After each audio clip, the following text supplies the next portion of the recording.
vida, paixão e glorificação do Cordeiro de Deus. As Meditações de Ana Catarina Emmerich, 1820 a 1823. Aquele que deseja avançar de virtude em virtude, de graça em graça, deve meditar continuamente na paixão de Jesus.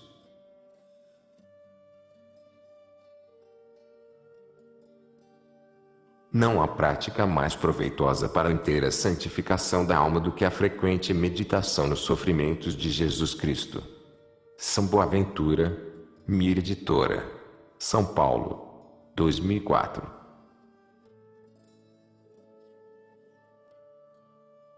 Capítulo 5.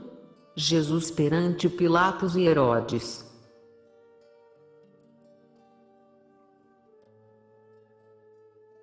Parágrafo 1º. Jesus é conduzido a Pilatos.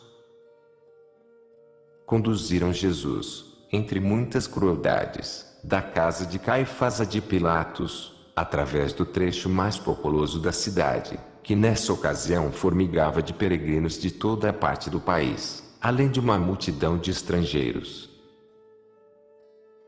O cortejo dirigiu-se para o norte, descendo do Monte Sião, atravessando uma rua estreita, no fundo do vale, depois pelo bairro de Acra, ao longo do lado ocidental do templo, até o palácio e o tribunal de Pilatos, que estava situado na esquina noroeste do templo, defronte do grande fórum ou mercado. Caifás e Anás e grande número de membros do Supremo Conselho iam em vestes festivas, à frente do cortejo. Atrás deles, alguns servos traziam rolos de escritura. Seguiam-se muitos outros escribas e judeus, entre eles as falsas testemunhas e os assanhandos fariseus, que foram os que mais se empenharam em acusar ao Senhor. A uma pequena distância, seguia nosso bom Senhor Jesus, conduzido pelos soldados com as cordas, cercado de soldados e dos 6 agentes que estavam presentes no ato da prisão.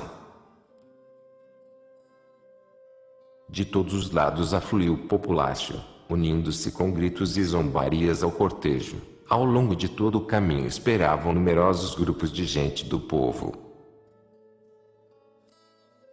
Jesus estava vestido apenas de sua túnica, toda suja de escarro e imundície. Do pescoço pendia-lhe até os joelhos a longa corrente, de largos anéis, que, ao andar, lhe batia dolorosamente de encontro aos joelhos.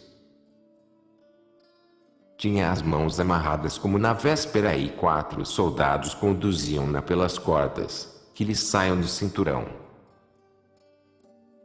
Estava todo desfigurado pelas crueldades, com que o haviam torturado durante a noite. Andava cambaleando, cabelo e barba em desalinho, o rosto pálido, inchado e cheio de manchas escuras, causadas pelos socos.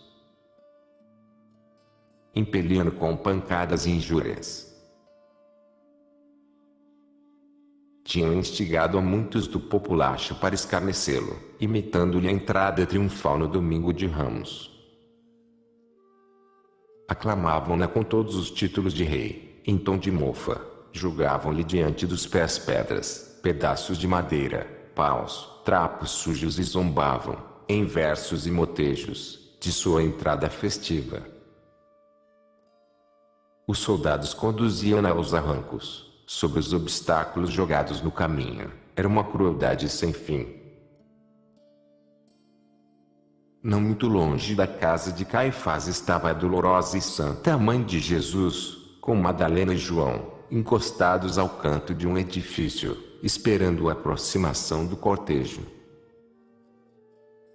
A alma de Maria estava sempre com Jesus, mas quando podia ficar também corporalmente perto dele, não lhe dava descanso o amor, impelindo-a a seguir-lhe o caminho e as pegadas. Depois da visita noturna ao tribunal de Caifás, ficara só pouco tempo no cenáculo, entregue a mudador, pois, quando Jesus foi tirado do cárcere, de madrugada, para ser apresentado ao tribunal, a Virgem Santíssima se levantou, cobriu-se com o manto e véu e saindo, disse a João e Madalena: sigamos meu filho à casa de Pilatos, quero vê-lo com meus olhos. Dando uma volta, chegaram assim em frente do cortejo. A Santíssima Virgem parara nesse lugar e os outros com ela. A Santa Mãe de Jesus sabia bem o que era feito do Divino Filho, que lhe estava sempre ante os olhos da alma, mas com o olhar interior não o podia ver tão desfigurado e maltratado como na realidade estava, pela maldade e crueldade dos homens.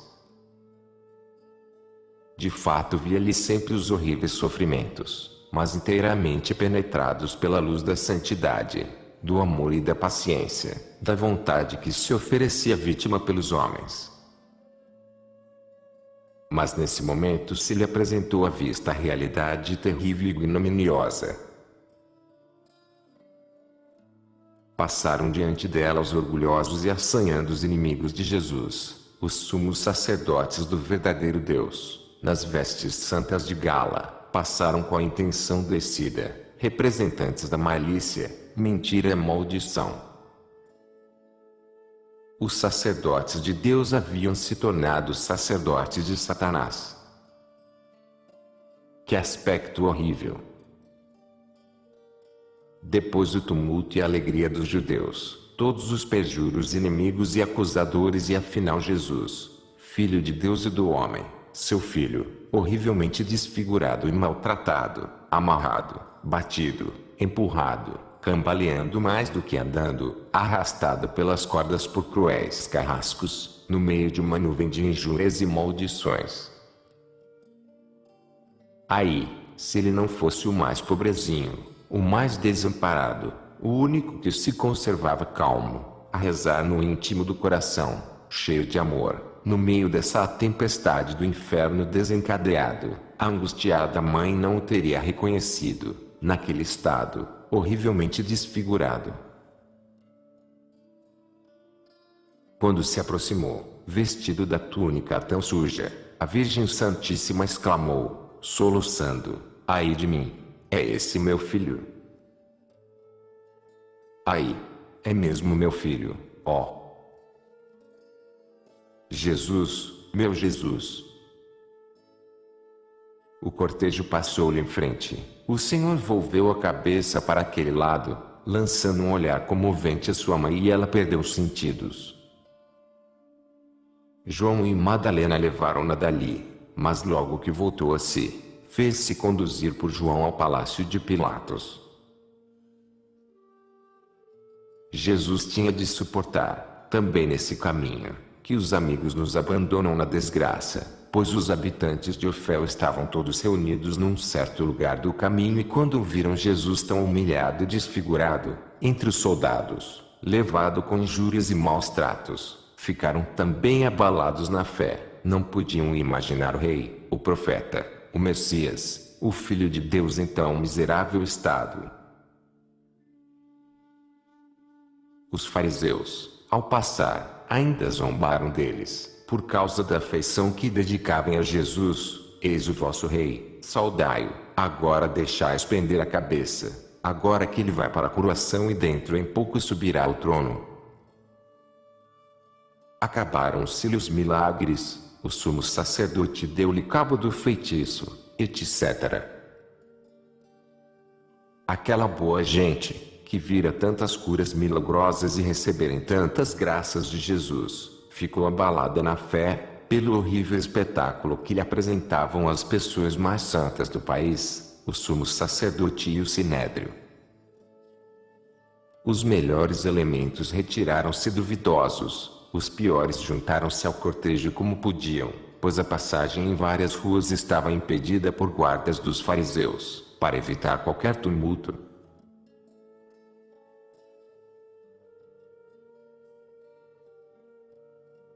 Parágrafo 2º. O Palácio de Pilatos e os arredores. Ao pé do ângulo noroeste do Monte do Templo. Provavelmente junto ao Forte Antônia, cuja situação nesse lugar a vidente descreveu diversas vezes. Está situado o palácio do governador romano, Pilatos, em lugar bastante alto, sobe-se uma escada de mármore de muitos degraus, de onde a vista domina uma vasta praça de mercado, cercada de colunas, sobre as quais há acomodações para vendedores. Um posto de guarda de 4 entradas, a oeste, norte, leste e sul. Onde está o palácio de Pilatos? Interrompem essas arcadas do mercado, o qual também é chamado Fórum e se estende para o oeste, além do ângulo noroeste do Monte do Templo. Desse ponto do Fórum pode-se avistar o Monte Sião. O Fórum é um pouco mais elevado do que as ruas circunvizinhas, que sobem um pouco, até chegar às portas de entrada do edifício. Em várias partes se encostam as casas das ruas vizinhas ao extremo da coluna que cerca o Fórum. O Palácio de Pilatos não está contíguo ao Fórum, mas é separado desse por um espaçoso pátio. Esse pátio tem como porta, a leste, uma alta arcada, que abre diretamente para a rua que conduz à Porta das Ovelhas, pela qual passa quem vai ao Monte das Oliveiras. A oeste, tem como porta outra arcada, que abre para a parte oriental da cidade e conduz a Sião, através do bairro de Acra. Da escada do Palácio de Pilatos se avista, no norte, através do pátio, o Fórum, em cuja entrada há um pórtico e alguns assentos de pedra, virados para o palácio. Os sacerdotes judeus, dirigindo-se ao tribunal de Pilatos, não iam além desses assentos, para não se contaminarem. O limite que não deviam ultrapassar estava marcado por uma linha traçada sobre o pavimento do pátio. Perto da arcada da porta oriental do palácio, já dentro do recinto do Fórum, havia um grande posto de guarda, que, confinando ao norte com o Fórum e ao sul com a arcada da porta do Pretório de Pilatos, formava uma espécie de vestíbulo ou adro entre o Fórum e o Pretório. Chamava-se Pretório a parte do Palácio de Pilatos onde ele pronunciava os julgamentos. O posto de guarda era rodeado de colunatas e tinha no centro um pátio sem teto. Sob este se achavam os cárceres, nos quais também os 2 ladrões estavam presos. Em toda parte se viam lá soldados romanos. Não longe do posto da guarda, perto das arcadas que o cercavam, estava no Fórum a coluna da flagelação. Havia ainda outras colunas no recinto do mercado. As que estavam mais perto, serviam para infligir castigos corporais. As que estavam mais longe, para amarrar o gado à venda. Em frente ao posto da guarda, mesmo no Fórum, se subia por uma escadaria a um estrado, construído de pedras e bem ladrilhado, em que havia assentos de pedra. Parecia-se com um tribunal público. Desse lugar, que era chamado Gabata, pronunciava Pilatos as sentenças. A escada de mármore do Palácio de Pilatos conduzia a um terraço aberto, do qual ele falava aos acusadores, sentados nos bancos de pedra defronte, próximo à entrada do Fórum. Falando alto, podia-se fazer entender com facilidade. Atrás do palácio há ainda outro terraço mais elevado, com jardins e um caramanchão. Esses jardins formam a comunicação entre o Palácio de Pilatos e a casa da esposa, Cláudia Prócula. Por trás desses edifícios há ainda um fosso, que os separa do Monte do Templo. Além deste há ainda casas de empregados do templo.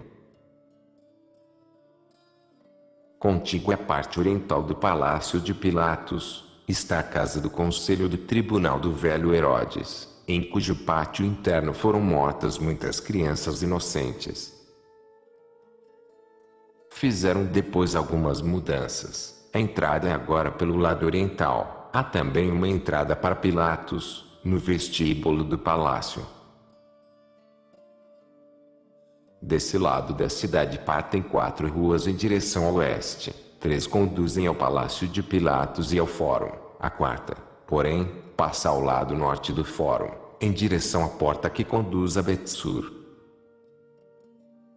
Nesta rua, perto da porta, se acha o belo edifício que Lázaro possui em Jerusalém e no qual também Marta tem uma habitação própria.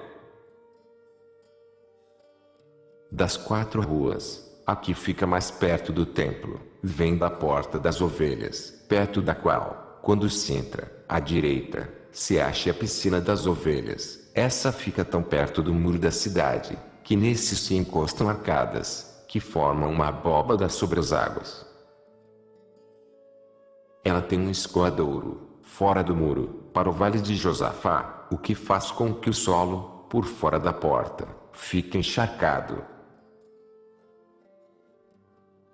Em redor dessa piscina há ainda outros edifícios. É nessa piscina em que se lavam os cordeiros pela primeira vez, antes de serem levados ao sacrifício no templo. Mais tarde são lavados outra vez e solenemente, na piscina de Betsaida, ao sul do templo.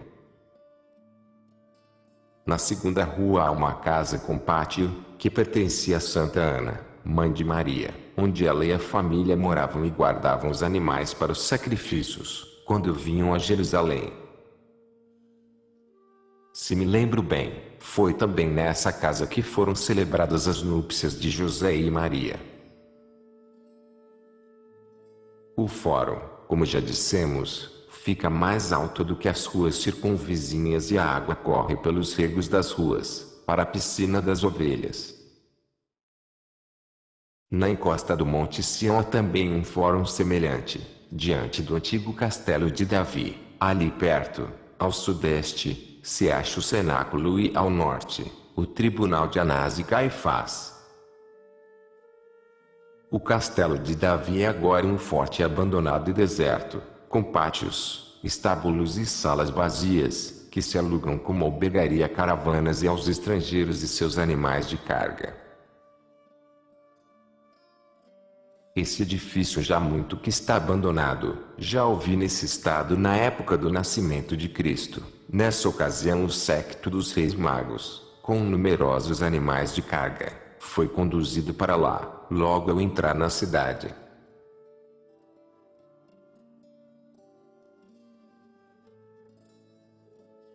Parágrafo 3º.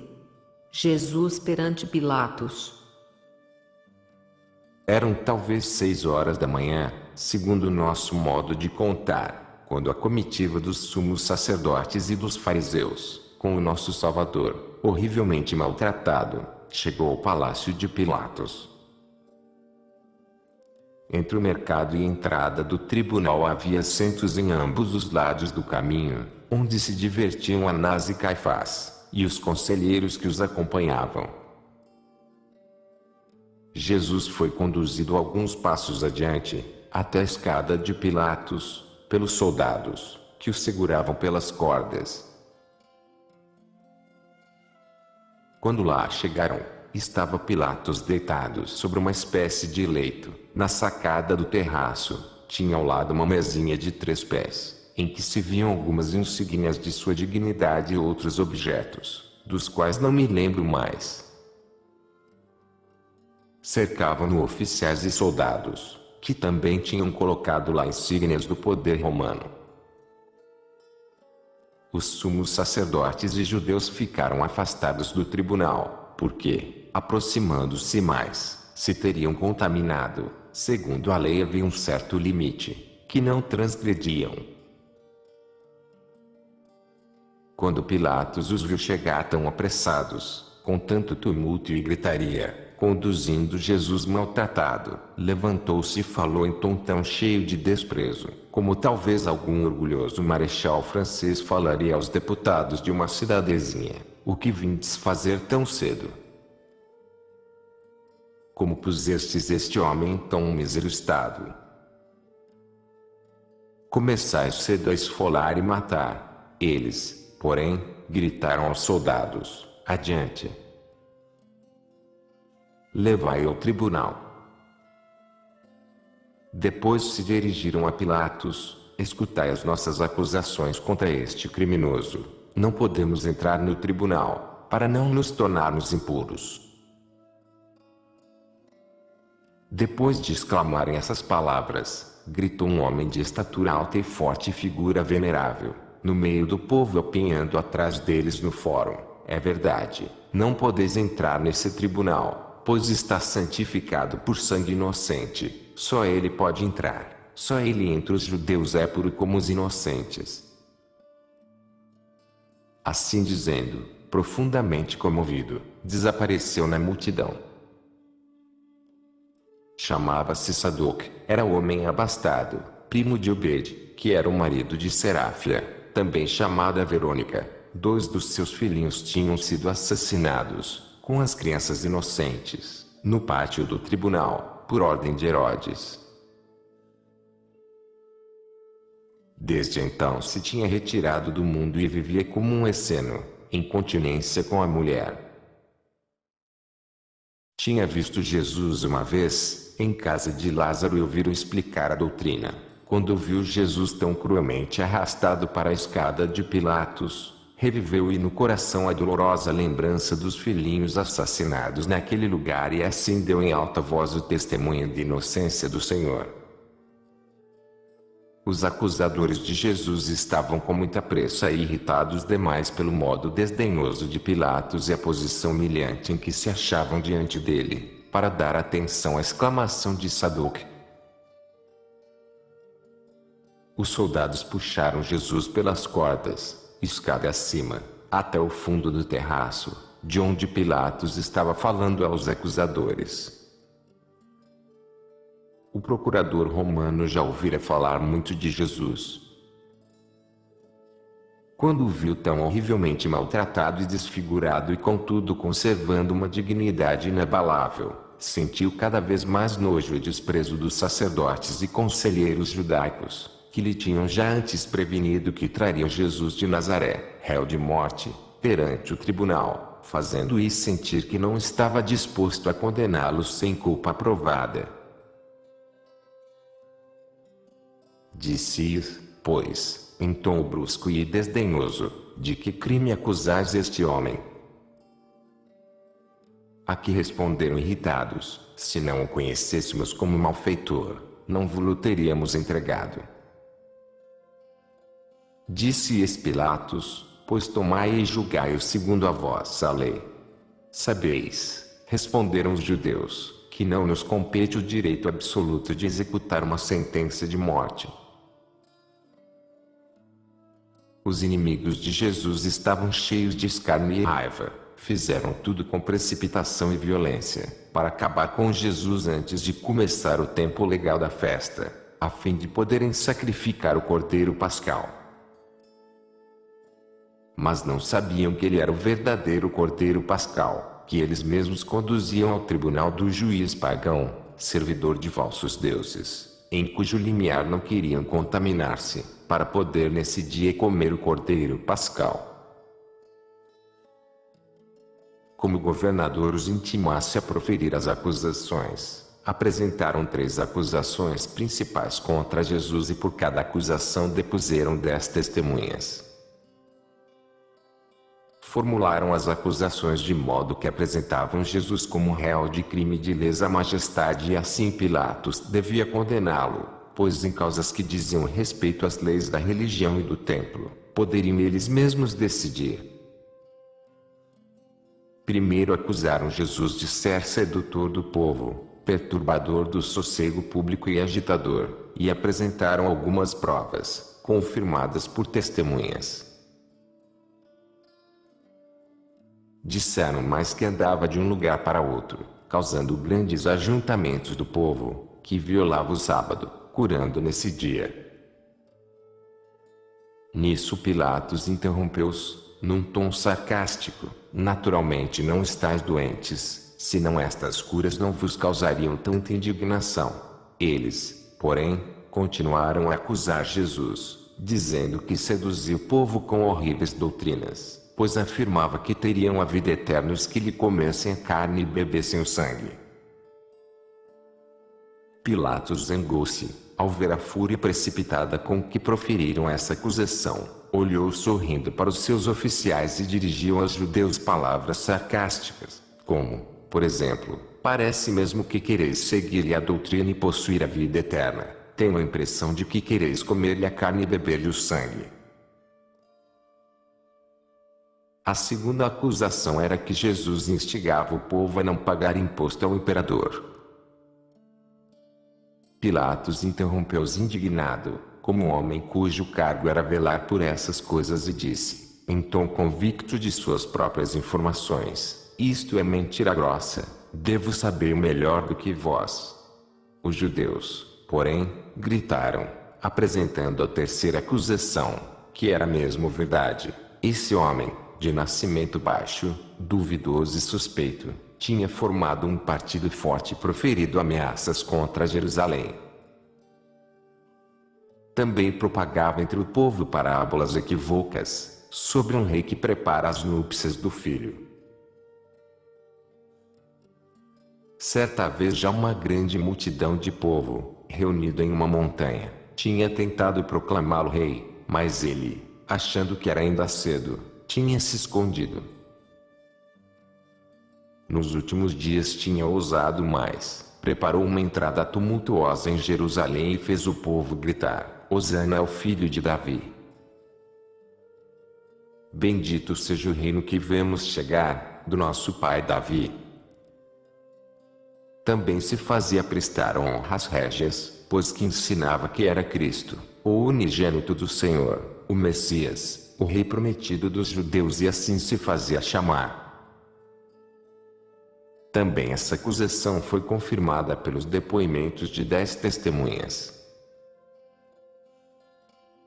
Quando Pilatos ouviu que Jesus se fazia chamar o Cristo, rei dos judeus, tornou-se pensativo. Saindo da sacada, entrou na sala contígua ao tribunal, lançando, ao passar, um olhar atento a Jesus, e deu ordem à guarda de trazê-lo à sala do tribunal. Pilatos era pagão supersticioso, de espírito confuso e inconstante. Conhecia as lendas obscuras de filhos dos deuses, que teriam vivido na terra. Também não ignorava que os profetas dos judeus, desde muito tempo, haviam predito a vinda de um ungido de Deus, de um redentor e um libertador, e que muitos judeus estavam esperando. Também sabia que uns reis do Oriente tinham vindo ao velho Herodes, para pedir informações sobre um rei recém-nascido dos judeus, a quem queriam prestar homenagens, e que depois disso, muitas crianças foram degoladas, por ordem de Herodes. Já ouvira falar da promissão da vinda de um Messias, rei dos judeus, mas como pagão que era, não o acreditava, nem podia compreender que espécie de rei seria. Quando muito, podia pensar, como os judeus instruídos e os herodianos daquele tempo, num rei poderoso e conquistador. Tanto mais ridícula lhe parecia por isso a acusação de que esse Jesus que estava diante dele, tão humilhado e desfigurado, pudesse declarar ser aquele Messias, aquele rei. Como, porém, os inimigos de Jesus apresentassem isso como crime contra os direitos do imperador, mandou conduzir o Salvador à sua presença, para interrogá-lo. Pilatos olhou para Jesus com assombro e disse-lhe: És então o rei dos judeus? Jesus respondeu: Dizes isto de ti mesmo, ou foram outros que tu disseram de mim? Pilatos, indignado de ver Jesus julgar-o tão tolo, que fosse espontaneamente perguntar a um homem tão pobre e miserável se era rei, disse em tom desdenhoso: Por acaso sou judeu, para me interessar por tais misérias? Teu povo e seus sacerdotes entregaram-te a mim, para condenar-te como réu de crime capital. Dize-me, pois, o que fizeste? Respondeu-lhe Jesus, em tom solene: O meu reino não é deste mundo. Se o meu reino fosse deste mundo, eu teria servidores, que combateriam por mim, para não me deixar cair nas mãos dos judeus, mas o meu reino não é deste mundo. Pilatos estremeceu, ao ouvir essas graves palavras de Jesus, e disse pensativo: Então és mesmo rei? Jesus respondeu: É como dizes. sou rei. Nasci e vim a este mundo para dar testemunho da verdade, e todo que é da verdade atende a minha voz. Então Pilatos fitou e, levantando-se, disse: verdade? O que é verdade? Falaram-se ainda outras palavras, das quais não me lembro bem. Pilatos saiu outra vez para o terraço. Não podia compreender Jesus, mas sabia que não era um rei que quisesse prejudicar o imperador, nem era pretendente a um reino deste mundo. O imperador, porém, não se importava com o reino do outro mundo. Pilatos gritou, pois, da sacada aos sumos sacerdotes: não acho nenhum crime neste homem. Os inimigos de Jesus irritaram-se de novo e proferiram uma torrente de acusações contra ele. O Senhor, porém, permanecia calado e rezava por esses pobres homens, e quando Pilatos se lhe dirigiu, perguntando-lhe: não tens nada a responder a todas essas acusações? Jesus não proferiu uma só palavra, de modo que Pilatos, surpreso, lhe disse: vejo bem que empregam mentiras contra ti.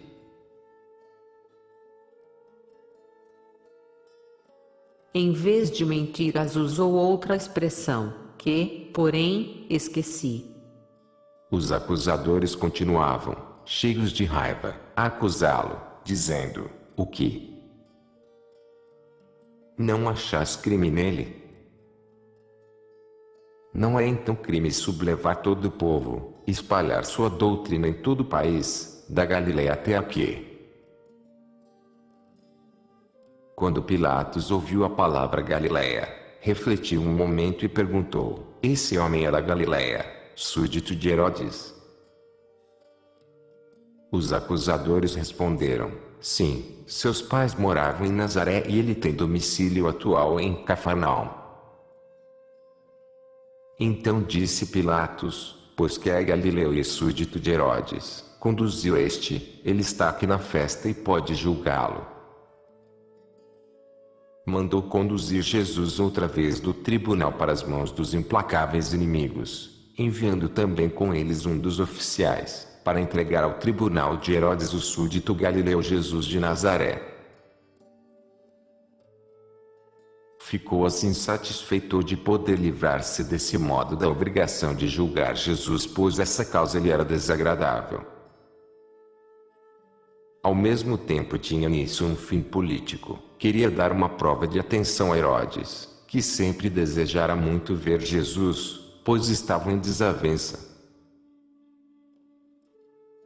Os inimigos de Jesus, furiosos por lhes haver Pilatos negado a demanda e terem de ir ao tribunal de Herodes, fizeram recair toda a raiva sobre Jesus.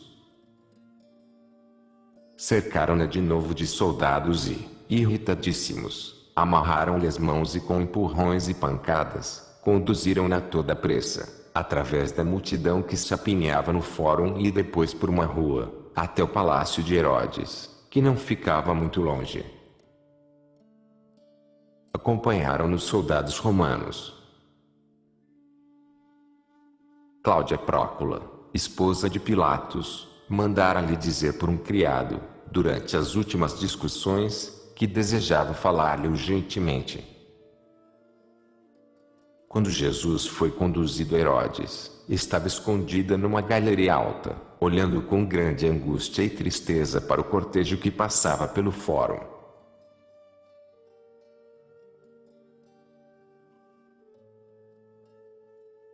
Parágrafo 4º. Origem da Via Sacra. Durante toda a acusação perante Pilatos, a mãe de Jesus, Madalena e João ficaram no meio do povo, num canto das arcadas do fórum, ouvindo com profunda dor a gritaria raivosa dos acusadores.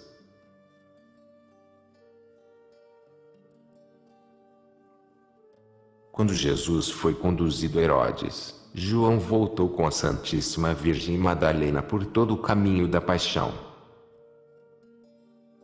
Foram até a casa de Caifás e a de Anás, atravessando o fel, até chegarem a Getsemane, no Monte das Oliveiras. Em todos os lugares onde lhe caíram, onde lhes tinham causado um sofrimento, paravam em silêncio, choravam e sofriam com ele. Muitas vezes a Santíssima Virgem se prostrava no chão, beijando a terra onde Jesus caíra. Madalena torcia as mãos de João, chorando, consolava-as, levantava-as e continuava com elas o caminho. Foi esse o começo da via sacra e da contemplação e veneração da paixão de Jesus, antes mesmo que estivesse terminada.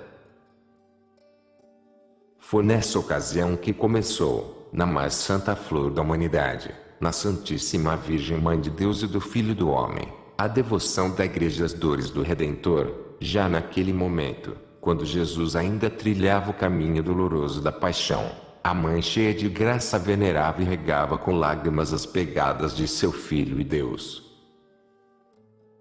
Oh, que compaixão! Com que violência lhe entrou a espada no coração, ferindo-o sem cessar. Ela, cujo bem-aventurado seio trouxera, que concebera, acariciara e nutria o Verbo, que era desde o princípio com Deus e era mesmo Deus, ela, que em si lhe tivera e sentir a vida, antes que os homens, seus irmãos, lhe recebessem a bênção, a doutrina e a salvação, ela participava de todos os sofrimentos de Jesus, inclusive a sua sede da salvação dos homens, pela dolorosa paixão e morte. Assim a Virgem Puríssima e Imaculada inaugurou para a Igreja a via sacra, para juntar em todos esses lugares os infinitos merecimentos de Jesus Cristo, como se juntam pedras preciosas ou colhê-los como se colhem flores à beira do caminho e oferecê-los ao Pai Celeste, por aqueles que creem. Tudo que tinha havido e haverá de santo na humanidade, todos que têm almejado a salvação, todos que já uma vez celebraram compadecidos o amor e os sofrimentos do Senhor, fizeram esse caminho com Maria, choraram, rezaram e sacrificaram no coração da Mãe de Jesus, que também é a eterna Mãe de todos os seus irmãos, os fiéis da Igreja. Madalena estava como que alucinada pela dor. Tinha um imenso e santo amor a Jesus, mas quando queria verter a alma aos pés do Salvador, como lhe verter o óleo de nardo sobre a cabeça, abria-se um horrível abismo entre ela e o bem-amado. O arrependimento dos pecados, como a gratidão pelo perdão, lhe eram sem limites, e quando seu amor queria fazer subir ação de graças aos pés do Divino Mestre, como uma nuvem de incenso, eis que o via maltratado e conduzido à morte, por causa dos pecados dela, que ele tomara sobre si. Então se lhe horrorizava a alma, diante de tão grande culpa, pela qual Jesus tinha de sofrer tão horrivelmente, precipitava-se-lhe no abismo do arrependimento, que não podia nem exaurir, nem encher, e de novo se elevava, cheia de amor e saudade, para seu Mestre e Senhor, e via-o sofrendo indizíveis crueldades.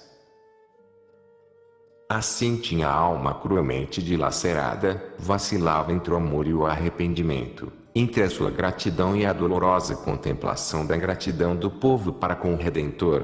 Todos esses sentimentos se lhe manifestavam no rosto, nas palavras e nos movimentos. João sofria em seu amor, conduzia a mãe de seu Santo Mestre Deus, que também o amava e sofria por ele, conduzia-a, pela primeira vez, nas pegadas da via sacra da Igreja, lia-lhe na alma o futuro.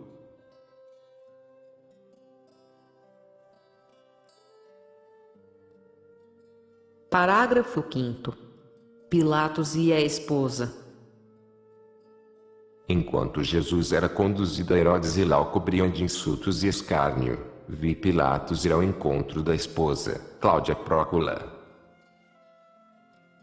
Encontraram-se numa pequena casa, construída sobre um terraço do jardim, atrás do palácio de Pilatos. Cláudia estava muito incomodada e comovida. Era mulher alta e esbelta, mas pálida, vestia um véu, que lhe pendia sobre as costas. Contudo viam-se os cabelos, dispostos em redor da cabeça e alguns adornos. Tinha também brincos, um colar e sobre o peito um broche, em forma de agrafe, que lhe prendia o longo vestido de pregas. Conversou muito tempo com Pilatos, conjurando-o por tudo que lhe era santo a não fazer mal a Jesus, o profeta, o mais santo dos santos, e contou-lhe parte das visões maravilhosas que vira a respeito de Jesus durante a noite.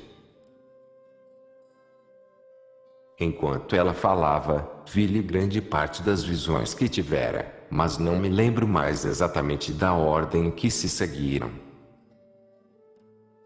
Recordou-me, todavia, que viu todos os momentos principais da vida de Jesus. Viu a anunciação de Nossa Senhora, o nascimento de Jesus, a adoração dos pastores e dos reis magos, as profecias de Simeão e Ana, a fuga para o Egito, a matança dos inocentes, a tentação no deserto, etc. Viu-lhe quadros da vida pública, virtudes e milagres. Viu-o sempre rodeado de luz e teve visões horríveis do ódio e da maldade de seus inimigos. Viu-lhe os inúmeros sofrimentos, o amor e a paciência sem limite, a santidade e as dores de sua Santa Mãe. Para mais fácil compreensão, eram esses quadros ilustrados com figuras simbólicas e pela diferença de luz e sombra. Essas visões lhe causaram indizível angústia e tristeza, pois todas essas coisas lhe eram novas, penetraram-lhe no coração pela verdade intuitiva. Parte das visões mostraram-lhe acontecimentos que se deram na vizinhança de sua casa, como por exemplo a matança das crianças inocentes e a profecia de Simeão no templo. De minha própria experiência sei bem quanto um coração compassivo sofre em tais visões, pois compreende melhor os sentimentos de outrem quem já os sentiu em si mesmo. Ela tinha sofrido desse modo durante a noite e visto muitas coisas maravilhosas e compreendido muitas verdades, umas mais, outras menos claramente, quando foi acordada pelo barulho da multidão, que conduzia a Jesus.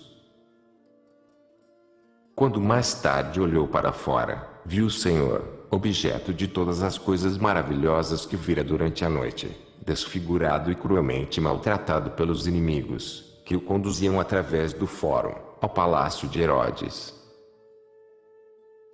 Esse espetáculo, após as visões da noite, encheu-lhe o coração de angústia e terror.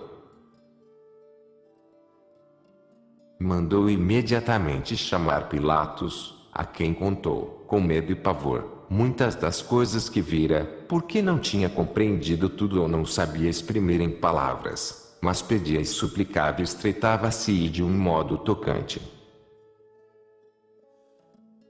Pilatos ficou muito admirado e até sobressaltado pelo que a esposa lhe contou. Comparava-o com tudo o que ouvia cair lá sobre Jesus, com a raiva dos judeus, com o silêncio do mestre e as firmes e maravilhosas respostas que lhe dera às perguntas. Ficou perturbado e inquieto. Deixou-se, porém, em pouco vencer pelas insistências da mulher e disse-lhe: já declarei que não acho crime nesse homem, não o condenarei, já percebi toda a maldade dos judeus.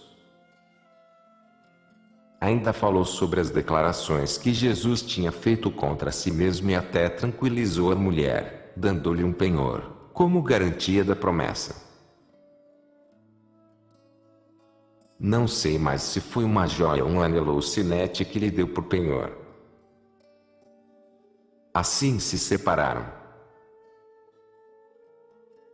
Conheci Pilatos como homem confuso, ambicioso, indeciso, orgulhoso e vil ao mesmo tempo, sem verdadeiro temor de Deus. Não recuava diante das ações mais vergonhosas, se delas esperava qualquer lucro, e ao mesmo tempo era um vil covarde, que se entregava a toda espécie de ridículas superstições, procurando a proteção dos deuses, quando se achava em situação difícil. Viu também nessa ocasião muito perturbado, e estava continuamente diante dos deuses, aos quais oferecia incenso, numa sala secreta da casa e dos quais pedia sinais. Também esperava outros sinais supersticiosos. Por exemplo, observava como comiam as galinhas, mas todas essas coisas pareciam tão horríveis, tenebrosas e infernais, que recuei tremendo de horror e não as posso mais contar exatamente. Tinha ele as ideias confusas e o demônio sugeria-lhe ora uma, ora outra coisa. Primeiro opinou que devia soltar Jesus, por ser inocente. Depois pensou que os deuses se vingariam, se salvasse Jesus, pois havia estranhos sinais e declarações, que provavam ser o Nazareno um semideus, e sendo assim, podia fazer muito mal aos deuses. Talvez, disse consigo, seja uma espécie de Deus dos judeus, que deve reinar sobre tudo. Alguns reis dos adoradores dos astros, vindos do Oriente, já vieram uma vez a Jerusalém, procurar tal rei. Talvez este pudesse elevar-se acima dos deuses e do imperador e eu teria uma grande responsabilidade, se ele não morresse. Talvez a sua morte seja o triunfo dos meus deuses. Mas depois se recordou dos sonhos maravilhosos da mulher, que antes nunca vira Jesus, e isso lançou um grande peso na balança oscilante de Pilatos, em favor da libertação do mestre, e decidiu-se de fato nesse sentido. Queria ser justo, mas não o podia, porque tinha perguntado, o que é a verdade? E não esperar a resposta, Jesus Nazareno, o rei dos judeus, é a verdade. Havia tanta confusão nos pensamentos do procurador romano, que eu não o podia compreender e ele mesmo também não sabia o que queria, senão certamente não teria consultado as galinhas.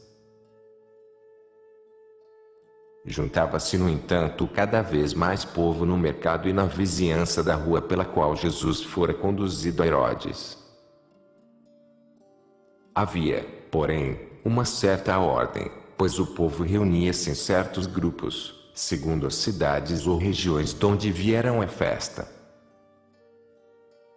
Os fariseus mais encarniçados de todas as regiões onde Jesus tinha ensinado, estavam com os patrícios, esforçando-se por excitar contra Jesus o povo instável e perplexo.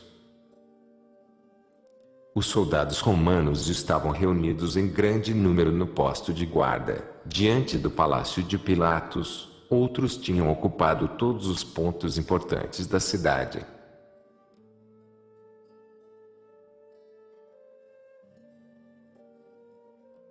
Parágrafo 6º.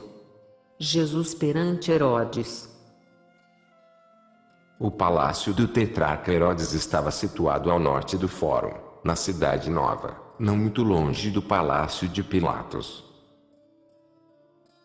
Um destacamento de soldados romanos acompanhou o cortejo, a maior parte oriunda da região entre a Itália e a Suíça.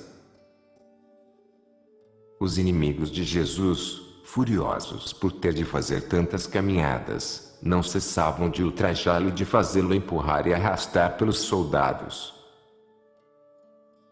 O mensageiro de Pilatos chegou antes do cortejo ao palácio de Herodes, que assim, já avisado, o esperava sentado numa espécie de trono, sobre almofadas, numa vasta sala. Rodeavam-no muitos cortesãos e soldados. Os sumos sacerdotes entraram pelo peristilo e colocaram-se de ambos os lados. Jesus ficou na entrada. Herodes sentiu-se muito lisonjeado, por Pilatos tê-lo publicamente declarado competente, diante dos sumos sacerdotes, de julgar um galileu. Mostrou-se muito importante e vaidoso, também se regozijava de ver diante de si, em situação tão humilhante, o famoso mestre, que sempre tinha desdenhado apresentar-se. João falara dele com tanta solenidade e ouvir os herodianos e os outros espiões e mexeriqueiros falarem de Jesus, que tinha muita curiosidade de vê-lo, comprazia-se em sujeitá-lo, diante dos palacianos e dos sumos sacerdotes, a um prolixo interrogatório, pelo qual queria mostrar a ambas as partes quanto estava bem informado. Pilatos tinha lhe também comunicado que não achara crime em Jesus, e o hipócrita a tomou como aviso, para tratar os acusadores com certa frieza, o que ainda mais lhes aumentou a raiva. Proferiram acusações tumultuosamente, logo ao entrarem. Herodes, porém, olhou com curiosidade para Jesus e quando viu tão desfigurado e maltratado, o cabelo desgrenhado, o rosto dilacerado e coberto de sangue e imundícies, a túnica toda suja de lama, esse rei mole libertino sentiu dó e nojo. Exclamou um nome de Deus que me soou como Jeová. Virou o rosto, com um gesto de nojo e disse aos sacerdotes, levai-o daqui, limpai-o. Como podeis trazer à minha presença um homem tão sujo e maltratado?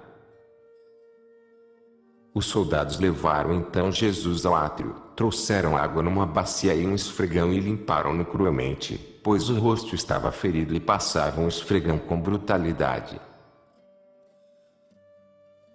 Herodes repreendeu os sacerdotes, por causa dessa crueldade e no modo de tratá-los parecia imitar Pilatos, pois também lhes disse, vê-se bem que ele caiu nas mãos de carniceiros, começastes a imolação hoje antes da hora. Os sumos sacerdotes, porém, insistiam tumultuosamente nas acusações e incriminações. Quando reconduziram Jesus à sala, quis Herodes fingir benevolência para com ele e mandou trazer-lhe um cálice de vinho, por estar muito fraco. Jesus, porém, sacudiu a cabeça e não aceitou o vinho. Herodes dirigiu-se então com muita verbosidade e afabilidade, proferindo tudo o que sabia dele. A princípio lhe fez várias perguntas e manifestou o desejo de vê-lo fazer um milagre, como, porém, Jesus não respondesse palavra alguma e permanecesse com os olhos baixos. Ficou Herodes irritado e envergonhado diante dos presentes, mas não quis mostrar-lhe e continuou a fazer-lhe uma torrente de perguntas. Primeiro procurou lisonjeá-lo. Sinto muito te ver tão gravemente acusado. Tinha ouvido falar muito de ti. Sabes que me ofendeste em Tirza, resgatando sem minha licença vários presos que eu mandara prender lá? Mas fizeste-o talvez com boa intenção. Agora me foste entregue pelo governador romano para te julgar. O que respondes a todas aquelas acusações? Ficas calado? Tem-me falado muito de tua sabedoria, dos teus discursos e da tua doutrina. Eu desejaria ouvir-te refutar os teus acusadores. Que dizes? É verdade que és o rei dos judeus? És o filho de Deus? Quem és? Ouvi dizer que tens feito grandes milagres. Provo diante de mim, fazendo um milagre. Depende de mim libertar-te. É verdade que deste a vista a cegos de nascença. Ressuscitaste dos mortos Lázaro. Saciaste vários milhares de homens com poucos pães? Por que não respondes? Conjuro-te a operar um dos teus milagres. Seria muito em teu favor. Como, porém, Jesus continuasse calado, Herodes falou com volubilidade ainda maior, quem és? Como chegaste a isto? Quem te deu poder? Por que não tens mais poder agora? És acaso aquele de cujo nascimento se contam coisas tão estranhas? No tempo de meu pai vieram alguns reis do Oriente e perguntaram-lhe por um recém-nascido rei dos judeus, a quem queriam prestar homenagem. Dizem que eras tu aquele menino, é verdade. Escapaste da matança em que pereceram tantas crianças. Como foi isto? Por que não se ouviu falar de ti tanto tempo? Ou apenas dizem isto a teu respeito para fazer-te rei? Justifica-te. Que espécie de rei és tu? Em verdade, não vejo em ti nada de real. Como me dizem, fizeram-te uma entrada triunfal no templo. Que significa isto? Fala. Como é que tudo acabou assim? A toda essa torrente de palavras não obteve resposta alguma de Jesus. Foi-me explicado agora aí, já há mais tempo, que Jesus não lhe respondeu, porque Herodes foi excomungado, tanto pelas relações adúlteras com Herodíades, como também pelo assassínio de João Batista. Anás e Caifás aproveitaram a indignação que lhe causou o silêncio de Jesus, para de novo proferir as acusações. Entre outras coisas, afirmaram que Jesus tinha chamado Herodes de raposa e que, já desde muito tempo, tinha trabalhado para a queda de toda a família de Herodes, que queria fundar uma nova religião e comer o cordeiro pascal no dia anterior. Essa acusação já tinha produzido perante Caifás, por traição de Judas, mas fora refutado por alguns amigos de Jesus, os quais para esse fim leram alguns trechos de rolos da Escritura. Herodes, ainda que irritado pelo silêncio de Jesus, não se esqueceu dos seus interesses políticos. Não quis condenar Jesus, pois este lhe inspirava um terror secreto e já era torturado de remorsos, por causa da morte de João Batista. Também odiava os sumos sacerdotes, porque não tinham querido desculpar-lhe o adultério e o haviam excluído dos sacrifícios pelo mesmo motivo. Mas o motivo principal era que não queria condenar aquele a quem Pilatos declarara inocente. Convinha-lhe aos interesses políticos aplaudir a opinião de Pilatos, diante dos princípios dos sacerdotes. A Jesus, porém, cobriu de desprezo e insultos, disse aos criados e guardas, dos quais contavam uns 200 no palácio: levai para fora este tolo e prestai a este rei ridículo as honras que se lhe devem, pois é mais um doido do que um criminoso. Conduziram então o Salvador a um vasto pátio, onde o cobriram de escárnio e indizíveis crueldades.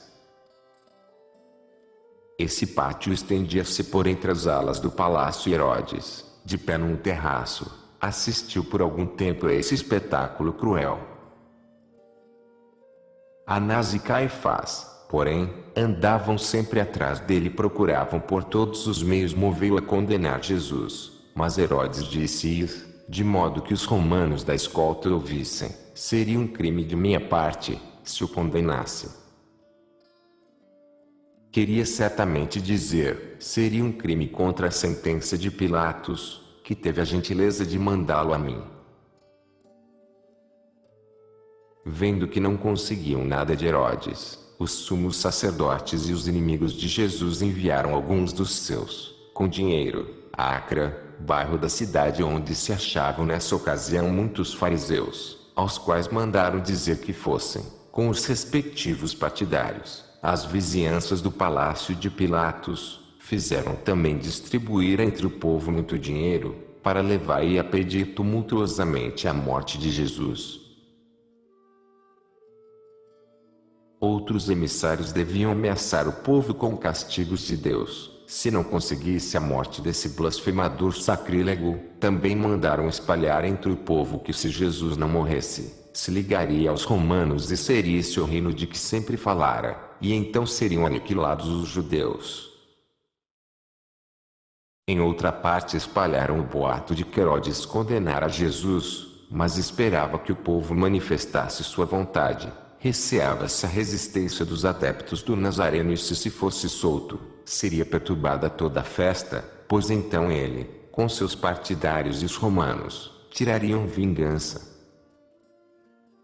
Desse modo fizeram espalhar os boatos mais contraditórios e assustadores, para irritar e sublevar o povo, enquanto outros emissários deram dinheiro aos soldados de Herodes, a fim de que maltratassem gravemente a Jesus, mesmo até o fazer morrer, pois antes desejavam que morresse do que Pilatos o soltasse. Enquanto os fariseus estavam ocupados nesses negócios e intrigas, Sofreu nosso Senhor o escárnio e a brutalidade mais ignominiosa da soldadesca e grosseira, a qual Herodes o tinha entregue, para ser maltratado, como o tolo que não lhe quiser responder. Empurraram-no para o pátio e um deles trouxe um comprido saco branco, que achara no quarto do porteiro e em que, havia tempos, viera uma remessa de algodão. Cortaram com as espadas um buraco no fundo do saco e meteram-no por entre grandes gargalhadas, sobre a cabeça de Jesus. Outro trouxe um farrapo vermelho e pôs-lhe em redor do pescoço, como um colar. O saco caia-lhe sobre os pés. Então se inclinavam diante dele, empurravam-no e entre ditos insultantes, cuspiam e batiam-lhe no rosto, porque não tinha respondido ao rei e prestavam-lhe outras 1000 homenagens escarnecedoras, atiravam-lhe lama, davam-lhe arrancos, como para fazê-lo dançar, depois o fizeram cair com um longo manto derrisório e arrastaram-no por um esgoto que passava no pátio, ao longo dos edifícios. De modo que a cabeça sagrada do Salvador batia de encontro às colunas e pedras angulares. Depois o levaram e começaram as crueldades de novo. Havia lá cerca de 200 soldados e servidores do palácio de Herodes, gente de todas as regiões, e cada um dos mais perversos queria fazer honra a seu país e distinguir-se diante de Herodes, inventando um novo traje para Jesus. Faziam tudo precipitadamente, empurrando-se uns aos outros. Entre escárnios, os inimigos de Jesus tinham pago dinheiro a alguns deles, que no tumulto lhe deram diversas pauladas na santa cabeça. Jesus fitava-os com os olhos suplicantes, suspirando e gemendo de dor, mas zombavam dele, imitando-lhe os gemidos. A cada nova brutalidade rompiam em gargalhadas e insultos. Não havia nenhum que lhe mostrasse piedade. Tinha a cabeça toda banhada em sangue e vi cair 3 vezes, sob as pauladas. Mas vi também uma aparição como de anjos, que, chorando, desceram sobre ele e lhe ungiram a cabeça.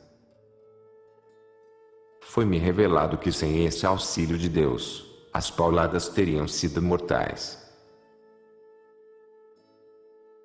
Os filisteus, que fizeram o cego Sansão correr na pista de Gaza, até cair morto de cansaço, não foram tão violentos e cruéis como esses perversos. Urgia o tempo para os sumos sacerdotes, porque em pouco deviam ir ao templo, e quando receberam aviso de que todas as suas ordens tinham sido cumpridas, insistiram mais uma vez com Herodes, pedindo-lhe que condenasse Jesus. Mas o tetrarca tinha em vista apenas suas relações com Pilatos e mandou reconduzir Jesus, vestido do manto derrisório,